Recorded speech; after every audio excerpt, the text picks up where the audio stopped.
I dated my fiancée for 3 years, and one day she asked me about marriage and my plans for her. I ignored her and warned her not to ask me about marriage again. She stayed silent and never brought up the issue of marriage again. 5 years later, I decided to surprise her with a proposal. That's like 8 years. But surprisingly, she said no and turned down my proposal with the excuse that she had been disrespected. I thought that's all she wanted, marriage, but why is she turning me down? My ego did not let me apologize, but I blasted at her and broke up with her. I went into a different relationship, but she remained single, and I was happy no one was interested in her. 12 months later, I logged into Facebook with the shock of my life, only to see her wedding pictures with the caption, "Dated only 4 months and he proposed. 2 months later we tied the knot.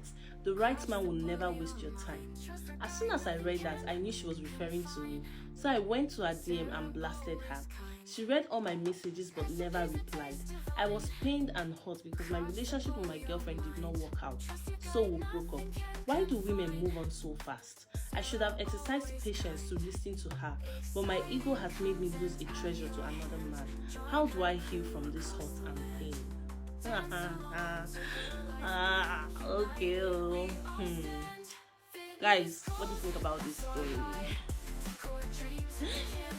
Drop your opinion for this man in the comment section. Ask him how to heal from this pain and hurt.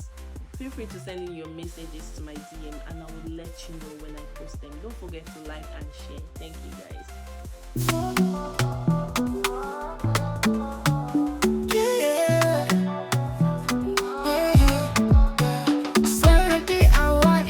To stay, natural tricks all day, luxury lifestyle on display. Follow her, find your way.